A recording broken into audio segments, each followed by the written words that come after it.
Ini proses pembuatan motor Supra Pick New. Jadi shock besar ala RBT. Sekarang pergantian kupling.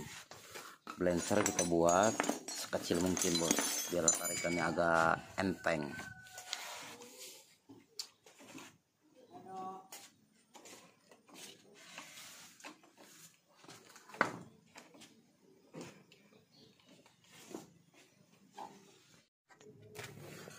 Untuk bagian dalam ini kita menggunakan bearing 629 agar tarikan lebih enteng bro, karena balancer sudah kita rubah sekecil mungkin.